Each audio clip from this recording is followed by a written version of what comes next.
Voilà, voilà, bienvenue à chacun pour ce live sur Facebook et en Zoom. Si vous êtes intéressé à participer à un de ces Zooms, eh bien, vous pouvez toujours m'envoyer un email, un courriel à tendon@ihelpyou, simplement vous connecter sur le Messenger. On va attendre que tout le monde vienne. Et ensuite, on va débuter ce live, ce Facebook Live sur le sujet de l'Apocalypse. Voilà, on se réjouit de voir ce que Dieu fait. Bienvenue à chacun. Si vous voulez mettre un commentaire, sentez-vous libre. Vous êtes les bienvenus.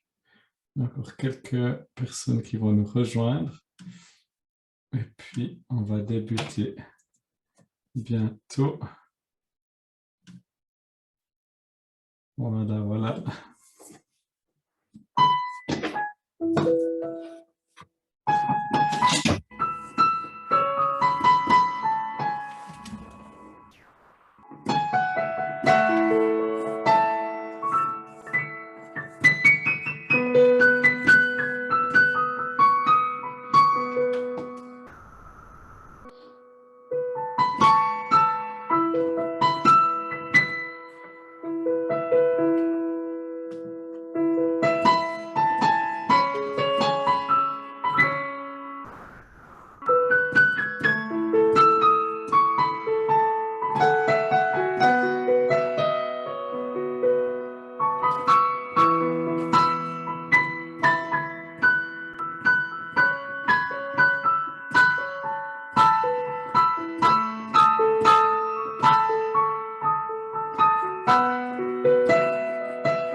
Voilà, bienvenue à chacun. Est-ce que vous m'entendez? Allô, allô, est-ce que vous m'entendez? Je vous invite à ouvrir. Oui, oui, on t'entend, la voix est bonne. Merci Guylaine. N'hésitez pas, si vous avez votre caméra fermée, vous pouvez l'allumer ou alors simplement la garder éteinte. C'est comme vous voulez, dans la liberté. Ok, voilà. Est-ce que vous m'entendez toujours? Allô? Bon. Ah oui. Merci Marco, bienvenue. On entend. Ok, parfait. Donc on va débuter. On va voir s'il y a des nouvelles personnes qui se joignent à nous. Donc là, on est en Facebook Live aussi. Il y a quelques personnes sur le live. Voilà, alors je vous propose pour commencer de prendre Apocalypse 19. N'hésitez pas si vous avez des choses à dire dans le chat. Surtout si au niveau du son, si le piano est trop fort ou bien la voix, n'hésitez pas à me le dire. Et surtout, si vous me dites que le piano est trop fort, une fois que je l'ai baissé, dites-moi aussi que c'est en ordre. Comme ça, comme ça, je ne suis pas en train de le régler sans cesse. J'espère que ça a du sens. En tout cas, je suis bien content d'être avec vous. On va prendre le Apocalypse 19. Apocalypse 19, verset 11. 11, 12, 13. Parce que, au fait, on ne le sait pas, mais le livre de l'Apocalypse, c'est aussi un livre qui est rempli de chansons. Donc ça, c'est vraiment génial que le livre de l'Apocalypse soit rempli de chansons. Parce que du coup, eh bien, on peut voir à quel point la louange est importante pour Jésus. Et on peut chanter. J'ai envie que, plus qu'une étude intellectuelle, qu'on ait vraiment une approche avec le cœur de ce sujet. Alors, on va prendre ce Apocalypse 19, puis on va le chanter. Vous pouvez chanter avec moi.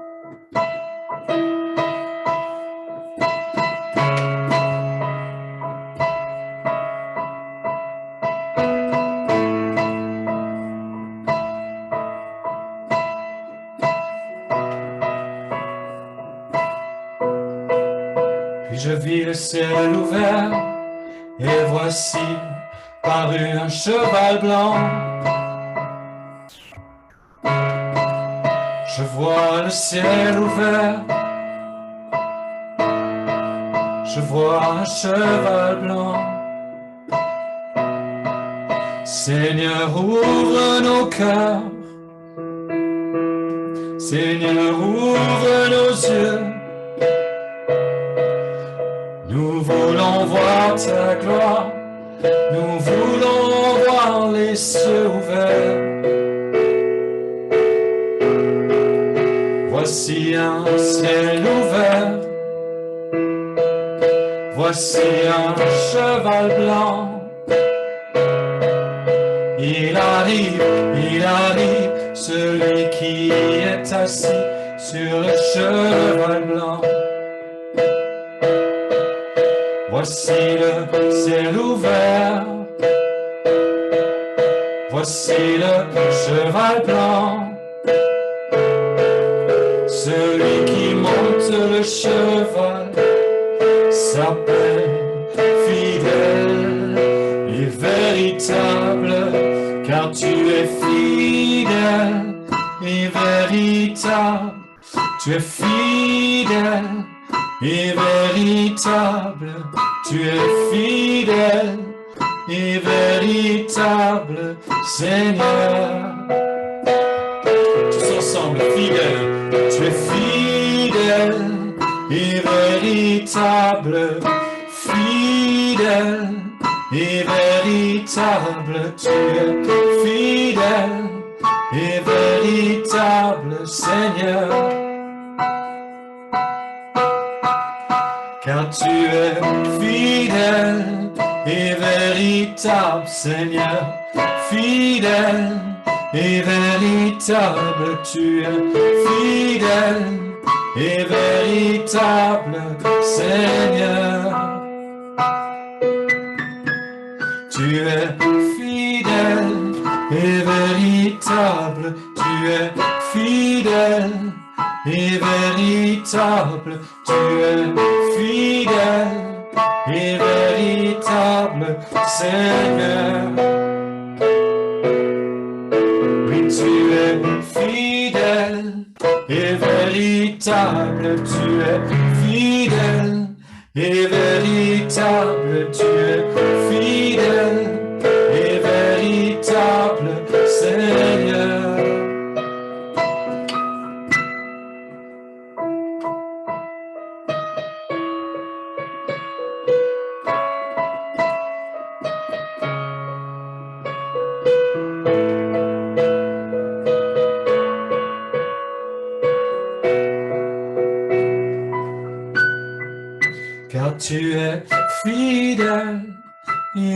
véritable Seigneur, fidèle et véritable Seigneur, fidèle et véritable Seigneur. Les cieux sont ouverts et tu es fidèle et véritable Seigneur, fidèle et véritable Seigneur, fidèle et véritable Seigneur. Oui, tu es fidèle et véritable Seigneur, fidèle et véritable Seigneur, fidèle et véritable Seigneur.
Jésus, tu es si beau.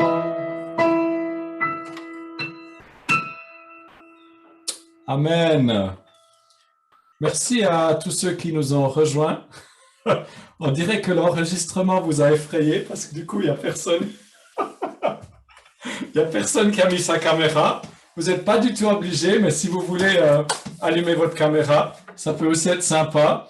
Merci à ceux qui nous rejoignent. Bienvenue à ceux qui sont là pour la première fois. C'est un tout petit peu particulier aujourd'hui puisque d'habitude, on ne passe pas sur Facebook Live et on n'enregistre pas. Mais là, eh bien, tout simplement, on a choisi de l'enregistrer. Comme ça, on peut le passer en direct. Vous pouvez ouvrir votre micro à n'importe quel moment. Comme ça, on peut vous entendre. N'hésitez pas, si vous voulez dire un coucou, ne soyez pas intimidés. Je ne sais pas si on va garder cette formule, si ça effraie pareillement les gens. Est-ce que vous m'entendez? Est-ce qu'on peut me confirmer que vous m'entendez? Je sais bien que... Oui. Ah oui, voilà, on m'entend très bien. Bonsoir à chacun. Super. Eh bien, ce que je vous propose, vu que c'est un tout petit peu particulier en septembre, on va parcourir le livre de l'Apocalypse. Je voulais commencer en musique parce que je n'ai pas envie que ça devienne une étude intellectuelle. Alors, bien sûr, on veut aussi utiliser notre cerveau. On veut utiliser... Allô? On dirait qu'on a quelqu'un qui chante avec nous. C'est très bien. Donc, on ne voulait pas que ce soit quelque chose qui est uniquement intellectuel, mais on voulait aussi que eh bien, le cœur soit engagé. Parce que je crois que le livre de l'Apocalypse, c'est avant tout un livre de cœur. C'est un livre, au fait, qui va nous accompagner pendant toute notre vie. Il peut être effrayant, quelque peu, mais avant tout, on veut que ce soit un livre de cœur. Alors, on va voir si, en partageant mon écran, on arrive à passer sur la vidéo.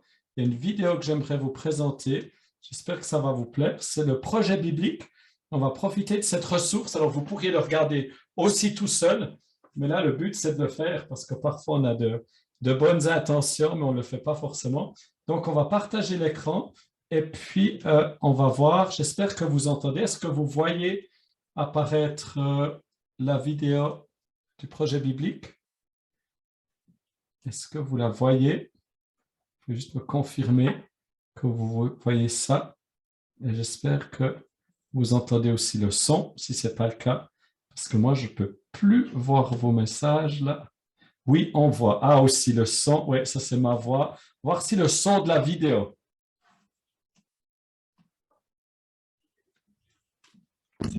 Initialement ne s'appelle pas Apocalypse, mais plutôt au commencement.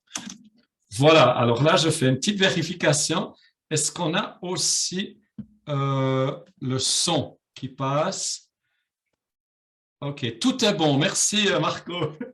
On a là Pour auteur un homme appelé Jean, ce qui pourrait correspondre au disciple bien-aimé qui a écrit l'Évangile et les lettres de Jean, à moins que ce soit un autre Jean, un prophète juif messianique qui voyageait souvent et enseignait dans les églises primitives.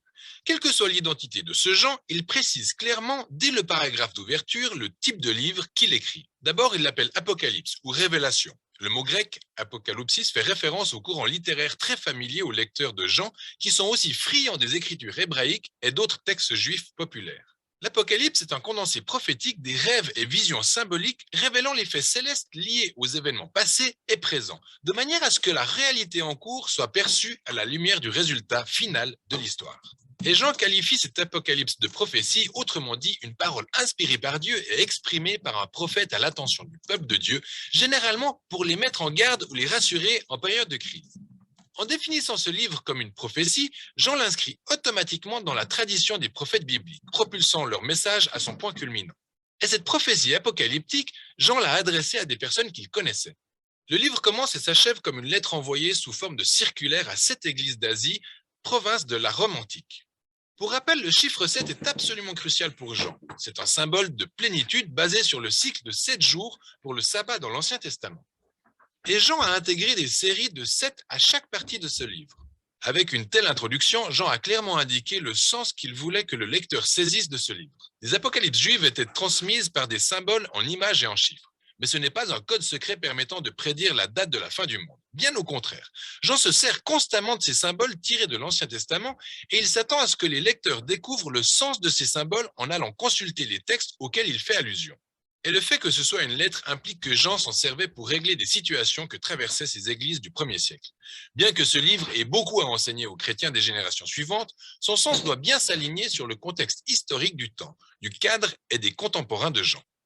Ce qui nous amène à la première section du livre, le message de Jésus aux 7 églises.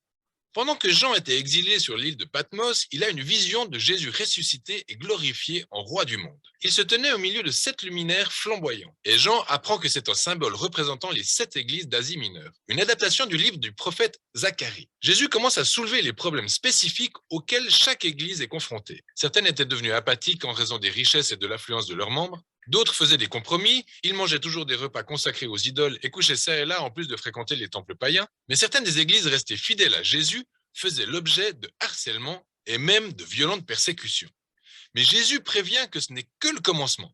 Une tribulation va s'abattre sur les églises, les obligeant à choisir entre compromis et fidélité. Du temps de Jean, le massacre des chrétiens de l'empereur romain Néron appartenait au passé, mais les persécutions des chrétiens par l'empereur Domitien étaient vraisemblablement d'actualité. Alors la tentation était de renier Jésus, soit pour éviter les persécutions ou tout simplement pour adhérer aux usages de la société romaine de l'époque. Jésus les encourage donc à rester fidèles pour réussir à surmonter cette situation ou conquérir selon ses propres termes.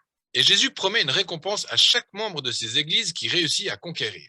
Chaque récompense est directement tirée de la vision finale du livre sur le mariage entre le ciel et la terre. Ainsi, cette première section définit l'enjeu majeur sur lequel va reposer toute l'intrigue de l'histoire relatée dans ce livre. Le peuple de Jésus tiendra-t-il ? Héritera-t-il du nouveau monde que Dieu lui réserve? D'ailleurs, pourquoi la fidélité à Jésus est-elle assimilée à une conquête? Le reste du livre constitue la réponse de Jean à cette question. Par la suite, Jean a une vision du ciel avec la salle du trône où Dieu siège et il se sert d'une imagerie empruntée à plusieurs prophètes de l'Ancien Testament pour la décrire. Dieu est entouré de créatures et de vieillards, toute la création et les nations humaines. Et tous honorent et prêtent allégeance au seul Dieu et créateur véritable qui est saint, saint, saint. Dieu tient dans sa main un rouleau verrouillé par 7 sceaux de cire, ce qui symbolise le message des prophètes de l'Ancien Testament et le rouleau scellé des visions de Daniel.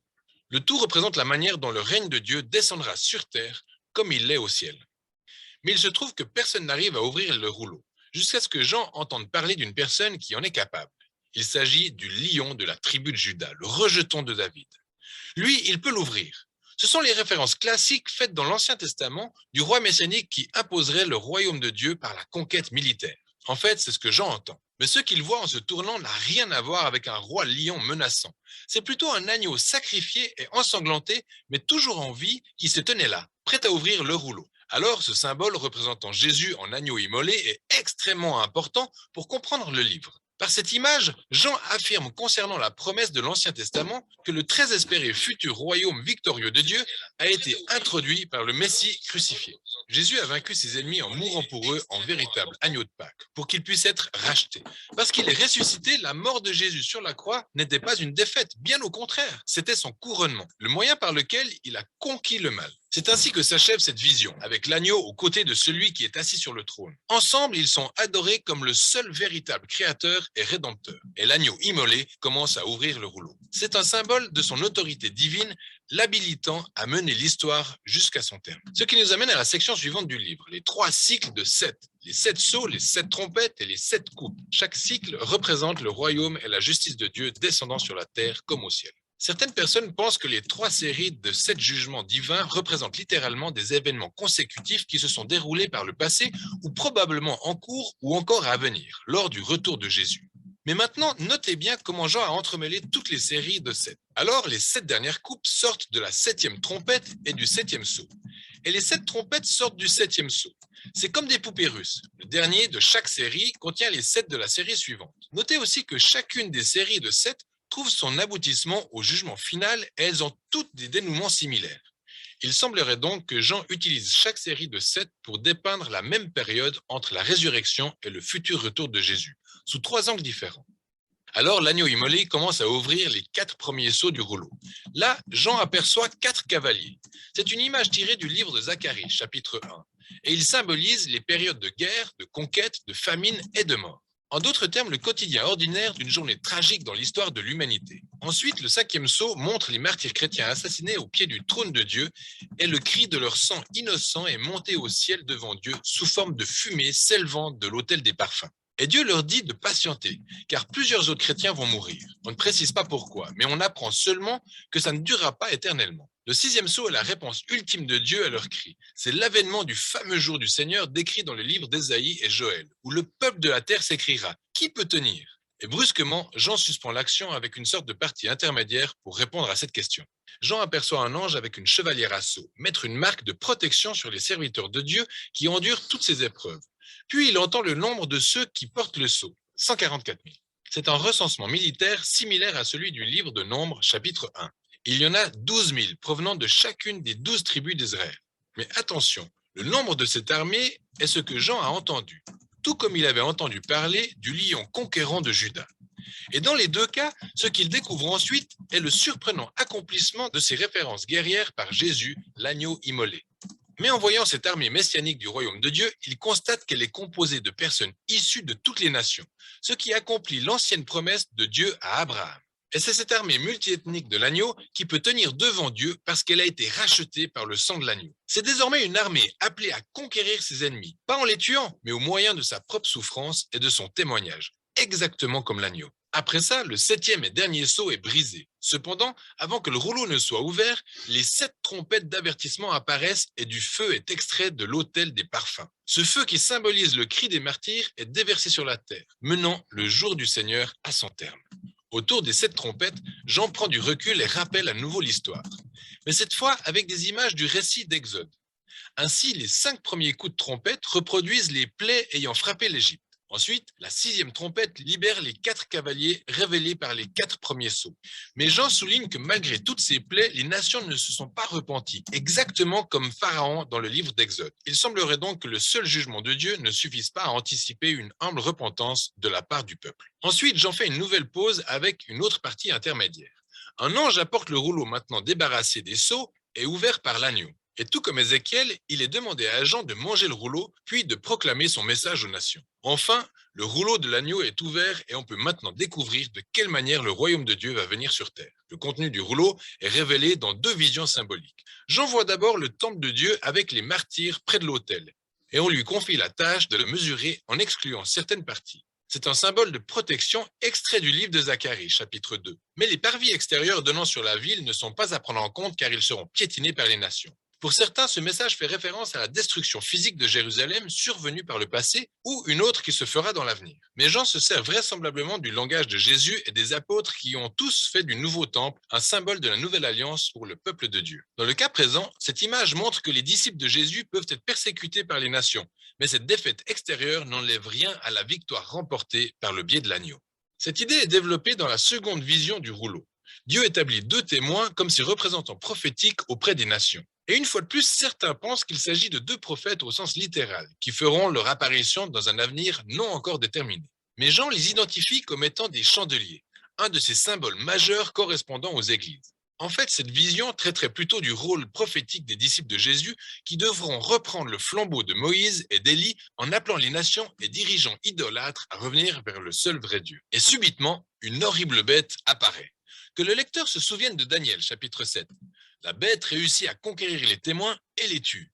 Mais ensuite, Dieu ressuscite les témoins et les glorifie sous les yeux de leurs persécuteurs. Suite à ça, plusieurs nations finissent par se repentir et rendre gloire à Dieu, créateur, en ce même jour du Seigneur. Maintenant, petite pause et prenons un peu de recul par rapport à cette histoire. Les jugements et sanctions de Dieu manifestés à travers les sceaux et trompettes n'ont entraîné aucune repentance des nations, tout comme les plaies d'Exode n'avaient servi qu'à endurcir le cœur de Pharaon. Mais l'agneau, lui, a vaincu ses ennemis en les aimant et en mourant pour eux. Ainsi se trouve révélé le message du rouleau de l'agneau qui n'est autre que la mission de son armée, l'Église. Le royaume de Dieu sera révélé quand les nations verront l'Église imiter l'amour sacrificiel de l'agneau, qui ne consiste pas à tuer ses ennemis, mais à mourir pour eux. C'est la miséricorde de Dieu démontrée par les disciples de Jésus qui conduira les nations à la repentance. Et cette surprenante déclaration est le message du rouleau ouvert que Jean a placé pile poil au centre du livre. Ensuite, la dernière trompette sonne et les nations s'en trouvent secouées à mesure que le royaume de Dieu s'installe sur la terre comme il l'est au ciel. Alors, nous savons maintenant comment l'Église témoignera auprès des nations et héritera de la nouvelle création. Mais qui donc était cette bête terrible qui s'est attaquée au peuple de Dieu et comment l'histoire va-t-elle se dénouer? C'est ce que Jean va nous apprendre dans la seconde moitié du livre de l'Apocalypse. Voilà, une superbe vidéo. Bienvenue à Nelita qui nous rejoint. Est-ce que tu m'entends, Nelita? Ton micro est fermé. Ok, donc j'avais envie qu'on regarde ensemble cette vidéo parce que pour moi, c'est très très important que l'on ait comme ça une vue globale. Est-ce que vous m'entendez toujours? Oui, merci pour cette vidéo. Oui, c'est assez sympa. Ok. J'aimerais prier avant qu'on aille de l'avant parce que... Ok, le son est nickel. Super, merci. J'aimerais prier parce qu'il y a eu énormément d'informations et peut-être qu'en ce moment, c'est pire qu'avant. N'hésitez pas si vous voulez ouvrir votre vidéo pour qu'on puisse vous voir. Ce serait sympa. J'ai envie qu'on puisse avoir un dialogue aussi, mais à nouveau, ce n'est pas du tout obligatoire. Donc, il y a eu énormément d'informations et au fait, ça peut être assez intimidant, mais je crois que ce livre, il est fait au contraire pour vraiment nous encourager. On va voir dans quelques instants des principes de lecture. Donc, on parle du principe que c'est un cheminement que vous avez débuté ce soir ou que vous avez déjà débuté il y a longtemps. C'est un cheminement avec la parole de Dieu, avec ce livre de l'Apocalypse, parce que ce n'est pas un livre qu'on peut comme ça avaler d'un coup. C'est un livre qui va nous révéler même les 65 autres livres de la Bible. Voilà, Guylaine nous partage qu'elle va réécouter cette vidéo. C'est exactement ce que je vous invite à faire. Pour ceux qui ne l'ont pas remarqué, on a donc un chat qui défile. Et puis, je vais, lorsqu'il y a des commentaires tout publics, simplement les dire à haute voix. Donc, exactement, je vous invite à reprendre cette vidéo de 11 minutes. Ça devient une vidéo de 1 heure et 11 minutes ou de 3 heures. Je fais ça. Et donc, ce projet biblique, et je n'ai pas envie de me dépêcher trop parce qu'on va se retrouver semaine après semaine. Je vous encourage à regarder aussi les autres livres de la Bible qui sont expliqués avec des dessins. Et je vous invite aussi à avoir un journal. Je sais, je me répète, mais je pense qu'en tant que chrétien, il est il est difficile, vous voyez, là j'étais dans Apocalypse 21, je pense qu'il est parfois difficile de méditer la parole de Dieu sans avoir un journal qui simplifie un petit peu les choses. Et vraiment, le visuel va nous aider parce que la parole de Dieu, c'est pas ça c'est par exemple sur le psaume 11, la parole de Dieu, c'est pas une parole que l'on lit comme un bon roman.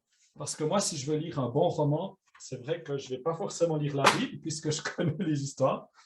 Mais par contre, ça fait 30 ans que je la lis et plus, et elle m'apporte la vie, alors qu'un bon roman ne va pas m'apporter de vie. Voilà, donc ce livre de l'Apocalypse, c'est un peu un compagnon. Et ce qu'on va faire, c'est que quand on lit le livre de la Genèse, on va se dire, et quel lien cela a-t-il avec la fin des temps? Ou bien quand on lit les psaumes, par exemple le psaume 45, le psaume 46, le psaume 2, ont des liens avec l'Apocalypse, ou bien Ézéchiel, ou le livre de Daniel. Il a été fait mention de Moïse, qu'on retrouve, et les malédictions dont les Égyptiens ont été frappés, eh bien, n'ont pas réussi à changer le cœur de Pharaon. Et toutes ces histoires, tous ces chapitres de l'Apocalypse, eh bien, le but, c'est de nous réveiller et c'est de nous aider à tomber amoureux de plus en plus de Dieu, de l'agneau, Jésus-Christ, du Saint-Esprit et donc de son voisin.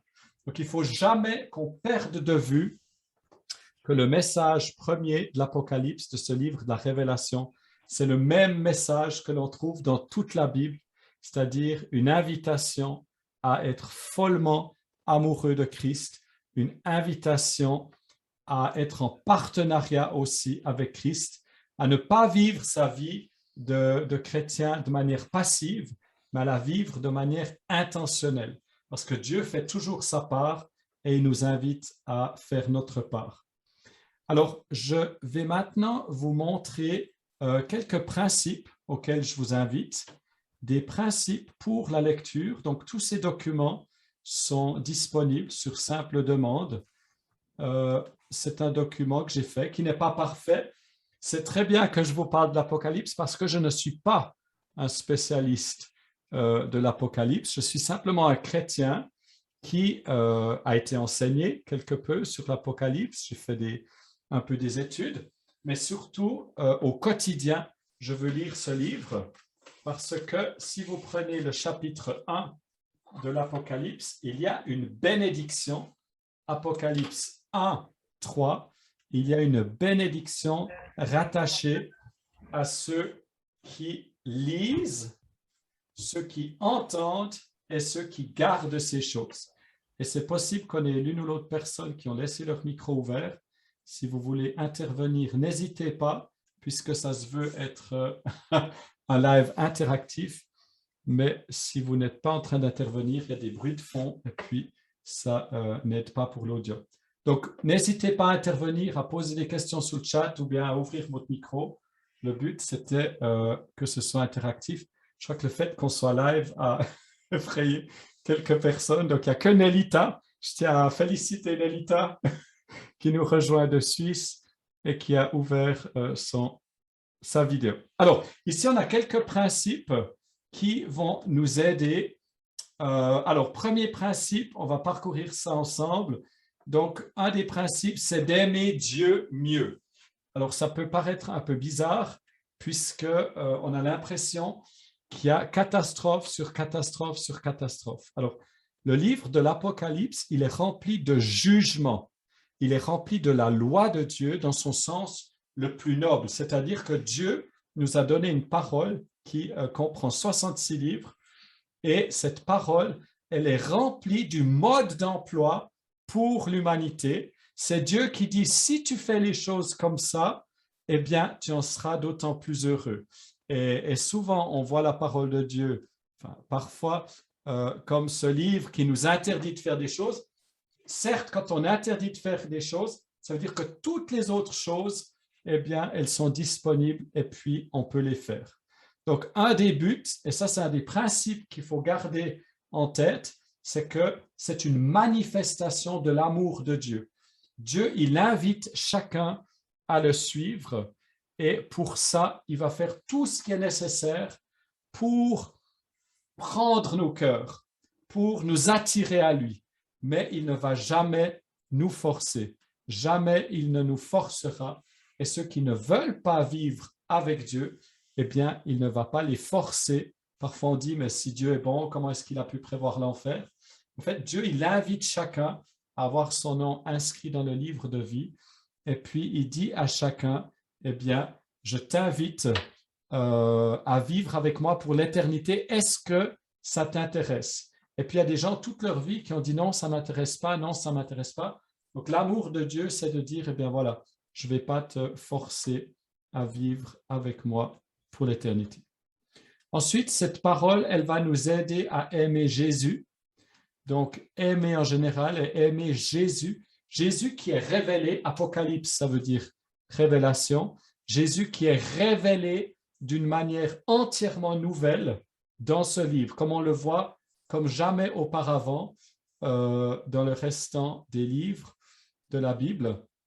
Il est là comme roi qui revient pour régner. Donc, dans sa première venue, c'est très intéressant de voir que Jésus, il était attendu par les Juifs comme un libérateur. Ils étaient là, ouais, il va nous libérer des Romains, enfin. Et on découvre que ben non, il était venu délivrer le peuple de lui-même, de son propre péché, de l'Égypte qui était encore en lui. Et de même, la seconde venue, le retour de Jésus, beaucoup de personnes croient qu'il va revenir comme ce gentil agneau, comme pour être crucifié à nouveau, pour donner sa vie. Et au fait, il revient avec, et c'est ce qu'on trouve dans Apocalypse 19 qu'on a chanté tout à l'heure ensemble, il revient avec ses yeux de feu, sa tête est comme de la laine, sa voix comme le son des grandes eaux, et il a un sceptre de fer et il juge les nations.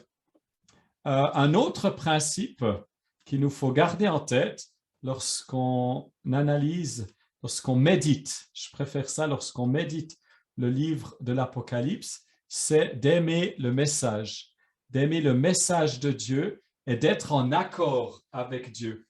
Lorsqu'on voit Jésus qui dit qu'il faut pardonner, ou qu'il faut être généreux, ou qu'il faut aimer la famille, aimer les femmes, aimer les hommes, aimer les enfants, ce sont des messages qui sont, somme toute, assez faciles à adhérer à ce message. Mais lorsqu'on voit que Dieu, eh bien, libère ses jugements contre la terre, libère ses jugements contre ses ennemis, libère ses jugements contre ceux qui ont bu le sang des martyrs, qui se sont enivrés, les nations qui se sont enivrées avec la bête, avec un certain système économique, avec une sensualité, avec tout ce qui est aussi pornographie. Parfois, il n'est pas aussi facile d'être en accord avec le plan de Dieu. Et pourtant, la parole nous invite vraiment à être en accord avec les plans de Dieu et nous invite à être d'accord avec ce que Dieu veut. Je fais souvent cette prière, souvent c'est le matin dans ma douche. Je prends que des douches froides, comme ça me réveille. En plus de ça, on est au Québec, donc ça aide. Je fais cette prière, Seigneur, donne-moi d'aimer ce que tu aimes et donne-moi de haïr ce que tu haïs. Et c'est vraiment une prière qu'on peut faire. Merci beaucoup, Marco. Merci d'être venu. C'est vraiment une prière qu'on peut faire aussi concernant l'Apocalypse, qu'on soit en accord avec le message qui ressort, parce que finalement, ce ne sont pas nos propres idées, nos propres pensées qui comptent, mais c'est la volonté de Dieu pour la fin des temps. Et toute chose prépare à cette fin des temps, qu'elle soit dans 5 ans ou dans 50 ans. Donc, aimer la volonté de Dieu, aimer ses plans. Ensuite, un des principes qu'on peut utiliser lorsqu'on médite le livre de l'Apocalypse, c'est de bien comprendre que la Bible explique la Bible. Il est difficile de comprendre le livre de l'Apocalypse sans recourir aux 65 autres livres, pas tous pour la même importance, mais des livres comme le livre de Daniel, Daniel 7. On va trouver énormément de parallèles, d'explications, de compléments. Alors, parfois, ça peut être troublant parce que ce n'est pas tout à fait la même chose. Mais il faut bien comprendre que, comme pour les quatre évangiles, ces choses se complètent et puis elles ne se contredisent pas. Donc, la Bible explique la Bible. On trouve énormément de références à la création dans le livre de l'Apocalypse. On trouve énormément de références aux cieux, à la mer, aux oiseaux même qui viennent se venger comme des charognards sur les ennemis. Donc, la Bible explique la Bible. Psaume 45, psaume 46, le psaume 2, comme je vous l'ai dit, vont aussi nous apporter énormément d'éclairage sur le livre de l'Apocalypse. Ensuite, il y a une loi qui est importante de comprendre lorsqu'on lit l'Apocalypse, c'est au niveau des prophéties. La loi des montagnes successives, des prophéties qui se réalisent en plusieurs temps.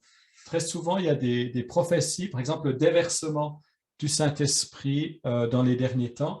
On a vu lors de la Pentecôte ce déversement et pourtant, ça ne s'est pas fait d'une manière globale ou mondiale. Il y a encore vraiment un accomplissement qui va se faire beaucoup plus tard, un accomplissement qui va se faire en plusieurs étapes. Alors, je vais simplement lire. L'Ancien Testament est rempli de prophéties sur la venue de Jésus. Plusieurs personnages de l'Ancien Testament sont des préfigurations de Jésus. Bien sûr, eux, ils ont péché. Jésus n'a jamais péché. Donc, par exemple, Moïse, Noé, David, Daniel, Joseph, tous sont à des degrés divers des préfigurations du Christ. Ils ne sont jamais parfaits et sont bien sûr des pécheurs, mais ils portent en eux des graines d'éternité et ils modèlent l'image du Christ à venir. La parole de Dieu est à l'image de celui qui l'a inspirée. Elle est précise et à la fois mystérieuse pour aujourd'hui, hier et pour demain. Ainsi, ce que nous vivons aujourd'hui est un reflet des prophéties de l'Ancien Testament et des textes du Nouveau Testament qui annoncent la fin des temps. On se moque parfois des prophètes et des peuples anciens lorsqu'on apprend qu'ils ont cru que la fin des temps était pour telle ou telle date. En fait, Dieu se répète. Les prophéties se déroulent parfois en plusieurs volets. Lorsqu'on lit les prophéties sur la fin des temps dans le Nouveau Testament, on apprend qu'il y aura des tremblements de terre, des signes dans les cieux, des épidémies et d'autres choses encore. On pourrait se dire qu'il était facile alors de prédire la fin des temps puisque ces choses se sont déjà passées. Cependant, ces choses vont s'accélérer car Dieu est patient. Et là encore, c'est une preuve de l'amour de Dieu, c'est sa patience.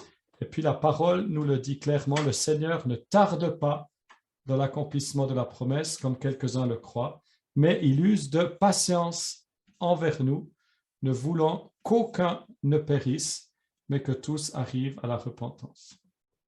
Voilà, sixième principe, lorsqu'on lit le livre de l'Apocalypse, c'est de simplement garder ce qui est bon. Je connais beaucoup de personnes qui ne lisent pas le livre de l'Apocalypse parce qu'il les effraie.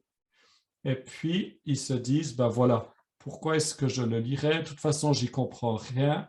Ou bien ils disent, de toute façon, même les théologiens, entre eux, ils ne sont pas d'accord. Ou bien ils disent, ah, mais ça amène à la polémique, ça amène à la crainte, à la peur. Alors, c'est très important de comprendre que le livre de l'Apocalypse n'est pas censé amener la crainte ou la peur, n'est surtout pas si c'est le cas, c'est une mauvaise lecture. C'est une lecture qui n'est pas inspirée correctement, c'est une lecture qui ne va pas durer à long terme. Donc, il faut vraiment que lorsqu'on lit la parole de Dieu, moi j'encourage à lire les 22 chapitres très lentement et dans un premier temps à souligner seulement ce que l'on comprend. On souligne juste ce qu'on comprend, le reste, on le laisse de côté. Quand on a un bon repas, on ne va pas aller se plaindre vers le maître de maison en lui disant « Ah, ça c'est nul, ça c'est nul ». Non, on va lui dire bah, « Vraiment, j'ai apprécié ça ou ça ». Puis on n'a pas besoin de forcément mentionner ce qu'on n'a pas aimé. C'est la même chose avec le livre de l'Apocalypse. Prenez ce qui est bon, prenez la viande, ce qui vous touche, et puis commencez déjà à voir des liens avec le reste de la parole de Dieu. Si je prends Apocalypse 1, révélation de Jésus-Christ, excusez-moi, déjà ce premier mot révélation, qu'est-ce qu'il signifie dans ta vie? Est-ce que tu as vu des révélations à d'autres moments dans ta vie? Ça signifie que le voile est ôté. Quand est-ce que le voile a été ôté dans la Bible. Ben oui, lorsque Jésus-Christ est mort et ressuscité, le voile du grand temple s'est ouvert, donnant l'accès au lieu saint. Donc, quand on voit, et là on est toujours qu'au verset 1, quand on voit révélation de Jésus-Christ que Dieu lui a donné, on voit qu'il y a ce chemin qui est fait dans le lieu très saint. Donc, cet accès, et là, tac, nouvelle référence à l'Ancien Testament, si on pense par exemple à la Genèse. Dans la Genèse, eh bien, on va trouver la création. Et la création va justement nous parler eh bien, de cette révélation du jardin de la rencontre. La révélation, la Genèse nous parle de ce jardin de la rencontre, de ce jardin d'intimité. Et ce qu'on va voir, c'est des choses incroyables, comme par exemple nos cinq sens qui ont été créés pour que nous puissions être connectés à Dieu. Eh bien, on va les découvrir que dans certains passages, ils sont utilisés par la sensualité pour nous détourner de Dieu. On peut dire qu'est-ce qui s'est passé, pourquoi ça se passe. Eh bien, aujourd'hui déjà, regardez le lien chronologique, aujourd'hui déjà, je peux vivre d'une telle manière que ce qui a été perdu dans le jardin hier, eh bien, je puisse l'exprimer dans le futur. Aujourd'hui déjà, nous sommes invités à jeûner de nourriture, de médias, à jeûner de tous les plaisirs qui en soient. Alors bien sûr, on est appelé à jeûner de péché, de ne pas pécher du tout, mais en plus de ça, à cause du confort qu'on a, à cause du fait que nos sens ont sans cesse envie d'être satisfaits, on est appelé à choisir la restriction, à choisir volontairement de ne pas satisfaire pleinement nos sens. Voilà. Alors, il y aurait tellement de choses à dire. Je vais continuer. On est là dans ces principes. Comme je l'ai déjà dit, tous ces documents qui apparaissent, vous pouvez simplement les demander. Garder ce qui est bon. Ensuite, lire même si on ne comprend pas. 7e principe, on lit par la foi. On lit par la foi, on lit lentement. À nouveau, je vous encourage à avoir un journal. Vous prenez des notes. Moi, ça fait une semaine que je me fais un petit intensif Apocalypse. J'aime bien rajouter des couleurs. Bon, là, je n'ai pas tellement mis Apocalypse 17 parce que je voulais vraiment me plonger. Comme je l'ai dit, je ne suis pas un spécialiste de l'Apocalypse. Je suis un chrétien qui pense que le livre de l'Apocalypse est très important et qu'il est sous-utilisé. Et je crois notamment dans cette saison, avec le coronavirus, avec toutes ces choses qu'on ne comprend pas. Ça, c'est le cheval blanc. Les cieux sont ouverts, une épée dans sa bouche, juste, fidèle, véritable. Donc, toutes ces choses sont appelées à nous nourrir. Nous sommes appelés à être un peuple qui aime le livre de l'Apocalypse. Donc, on va lire même si on ne comprend pas, parce qu'il y a des bénédictions qui sont rattachées, comme vous le voyez ici. Il suffit de le lire pour être béni. Il suffit d'entendre dans le sens biblique, c'est-à-dire de comprendre et d'appliquer et de garder ces choses. Voilà. Si vous avez des questions, pour ceux qui sont sur le Zoom, n'hésitez pas dans le chat ou bien à ouvrir votre micro. C'est un peu moins interactif que les autres fois. Vous pouvez aussi allumer votre vidéo. J'ai l'impression que ça a effrayé pas mal de monde quand c'est en live. Ce n'est pas le but. Le but, c'est d'être une ressource qui vraiment inspire le peuple de Dieu. Alors, voyons le principe suivant. Le principe numéro 8. Le vrai nom, c'est le livre de la Révélation. Donc, je n'ai déjà un petit peu parlé. C'est de voir à quel point, eh bien, il y a des choses qui sont révélées.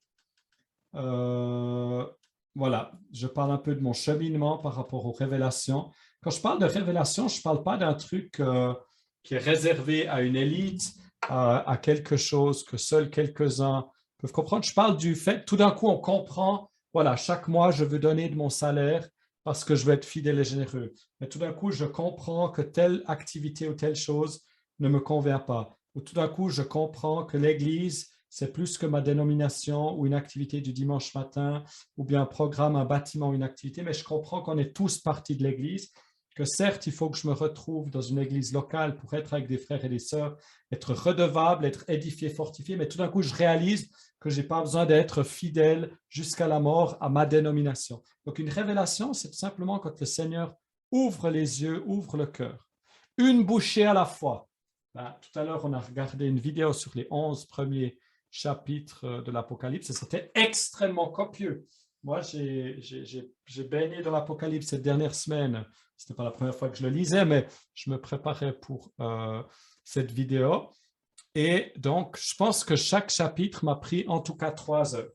Que je puisse vraiment le lire, le méditer, regarder à des références, le dessiner, écrire des mots-clés, regarder à des principes de Dieu. Et j'ai vraiment découvert des choses incroyables. Donc, prends une bouchée à la fois. Genre, chaque jour, tu te dis, eh ben, je prends 5 versets.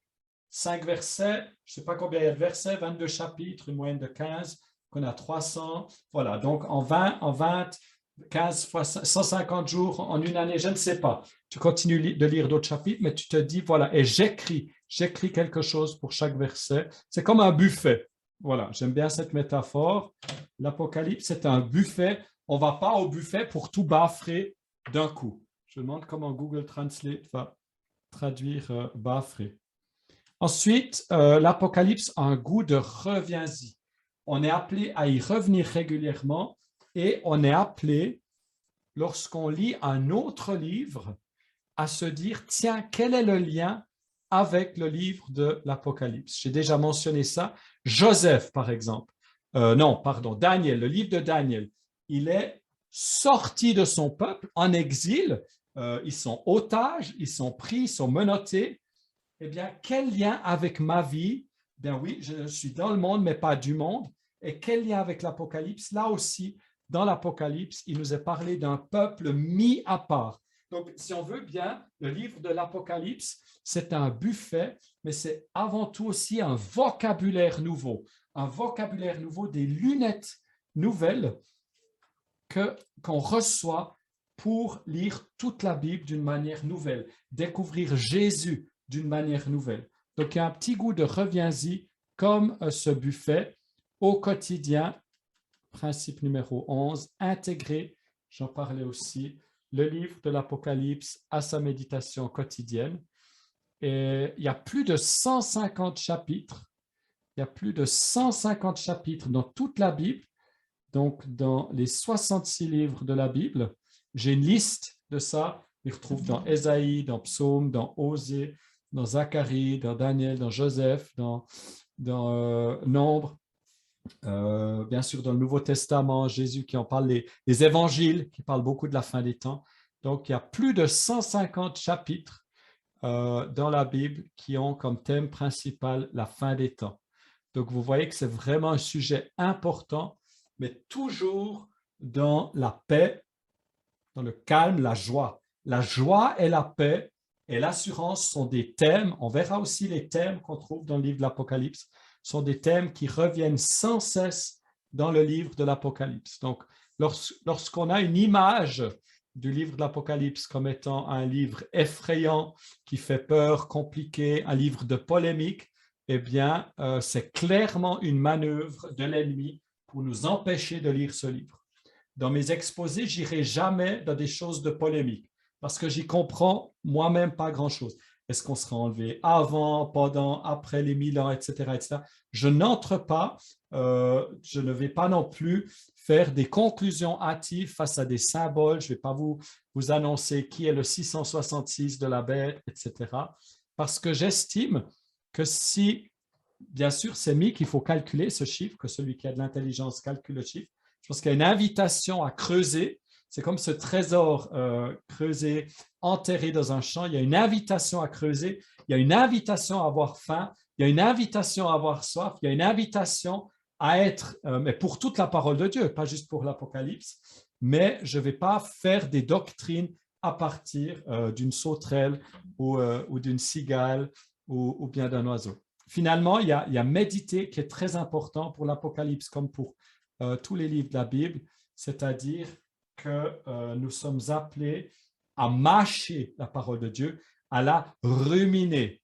Donc, ça ne sert à rien de se remplir la tête parce que la pensée grecque qui s'oppose à la pensée hébraïque, la pensée grecque se nourrit et accumule des informations pour savoir des choses, pour se gonfler d'orgueil. On va trouver ce thème notamment dans Apocalypse 13 avec cette bête qui blasphème sans cesse. Ça ressemble pas mal à nos télés d'aujourd'hui, vous verrez.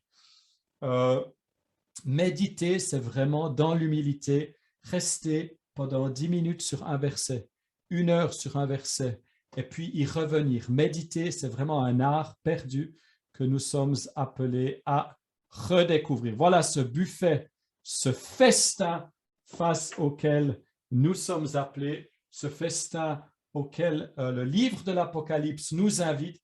Et un festin, il a fallu des dizaines, voire des centaines d'heures pour le préparer.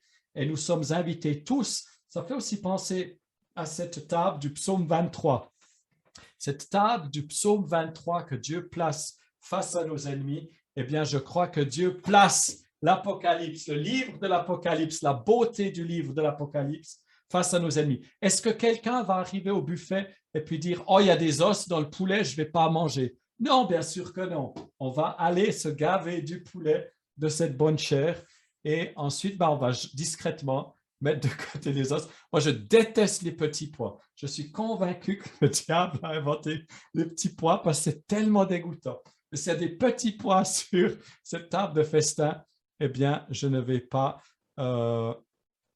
simplement me focaliser là-dessus. Donc, voilà ce buffet festin auquel nous sommes invités dans le livre de l'Apocalypse. Ce buffet, reprenons cette métaphore avec la nourriture, ce buffet, eh bien, les aliments nous remplissent d'amour. Les aliments nous permettent d'aimer. Aimer Dieu, aimer son prochain, aimer la création, s'aimer soi-même. Deuxième principe du buffet, la compagnie nous pousse à aimer l'invité d'honneur, parce que son buffet est tellement intéressant que ça va nous pousser à aimer l'invité d'honneur. Ces mets ouvrent nos sens et notre compréhension. Et on verra que, comme lors d'un festin médiéval, j'aurais toujours voulu vivre dans le Moyen-Âge, il y avait de la musique, il y avait des troubadours, des trouvères, et les mets ouvrent nos sens et notre compréhension. Ce festin d'Apocalypse, un mets nous fait apprécier l'autre. Ils sont complémentaires dans leur texture. Dans l'Apocalypse, on va trouver des chansons, des hymnes, on va trouver des jugements, des moments très intenses, on va trouver un silence. C'est une véritable symphonie. L'Apocalypse est une symphonie. Et puis, il y a des mets auxquels on n'est pas habitué. Avant de me marier, nos parents nous donnaient 5 francs suisses, à peu près 4 euros, 6 dollars canadiens, à peu près 600 shillings du Kenya. Eh bien, ils nous donnaient ça si on mangeait une olive, tellement on détestait les olives chez nous. Et je n'avais jamais mangé d'anchois. Et là, en voyage de noces, ma femme, elle commence à prendre des pizzas à l'anchois. Et puis, je commence à goûter. Finalement, je me retrouve à manger la moitié de sa pizza et à manger. Et maintenant, je raffole des anchois sur une pizza. Je ne les mange pas crus. Donc, on va développer notre goût pour le livre de l'Apocalypse et pour la Bible en général, évidemment. Les mets sont complexes, on les alterne en mangeant. On ne va pas manger un peu de roquefort et de la brie ensemble. Le roquefort, on va le prendre avec quelque chose qui a un goût très, très plat, comme du pain, une bonne baguette. Nos amis français peuvent probablement se sentir tout à fait impliqués avec cette métaphore. Si un plat nous déplaît, on en mange quand même un peu et on y revient plus tard. Voilà une petite erreur qui est corrigée. Nos goûts changent. Même si on ne connaît pas, on reste ouvert à des goûts nouveaux. Ça, j'ai beaucoup de peine ou de misère avec ça. J'aime manger ce que je connais en général. Donc, c'est bien d'être inconfortable. Le nom de ce buffet, c'est Révélation. Alors, gardons les yeux ouverts. On mange avec la bouche, la texture, avec le nez, avec les yeux, avec l'odorat, le goût. On mange sans se gaver, une bouchée à la fois. Et la gloutonnerie, je vous rappelle, est un péché qu'on trouve dans la même liste que l'immoralité. Les plats ont un goût de reviens-y, on s'y rend à plusieurs reprises. Si on a bien aimé quelque chose, on mange tous les jours du buffet pour un régime équilibré. On ne va pas juste se gaver le dimanche, parce que beaucoup de chrétiens font. Ils se gavent les dimanches et puis le reste de la semaine, lundi, mardi, mercredi, jeudi, vendredi, samedi, ils sont au régime, au jeûne. Ça, c'est un jeûne qui n'est pas biblique. Jeûner de la parole et de la prière, ce n'est pas biblique. Et finalement, on ne décortique pas les plats, les ausculter, ces crevettes, les antennes, etc. On a le droit de s'y intéresser, mais on n'a pas une attitude, je dirais, de critique destructrice. On n'a pas une attitude de critique négative, on cherche ce qui n'est pas allé. Et puis, la digestion procure moult force pour la marche. Voilà, on arrive à la fin de ces 60 minutes. J'essaie toujours de respecter le temps. Je vais couper le live, comme ça, tous ceux qui sont cachés dans le Zoom, eh bien, ils pourront ouvrir leur caméra s'ils le veulent, sans aucune obligation. Donc, merci à tous ceux qui nous ont rejoints. Les notes sont disponibles, il n'y a qu'à me texter, m'envoyer un message. L'enregistrement devrait être sur ma chaîne YouTube Épique avec Eric. Je mettrai une annonce sur mon Facebook. Si vous avez aimé quelque chose ou si vous ne l'avez pas aimé, mettez un commentaire constructif et continuons de nous nourrir de Jésus parce qu'il est pain et son sang est boisson pour qu'on puisse grandir en tant que corps. Voilà, j'ai eu beaucoup de plaisir à être avec vous. Ah oui, je vais prier et puis ensuite on va clore cette partie un peu ex cathedra. Seigneur, merci pour ce livre de l'Apocalypse. Merci Jésus parce que tu nous as donné un livre qui s'appelle Révélation, révélation de la fin des temps, révélation de ton amour, révélation de ton jugement. Et Jésus, nous disons oui et amen. Nous voulons aimer ce que tu aimes et haïr ce que tu es. Dans le nom de Jésus, amen.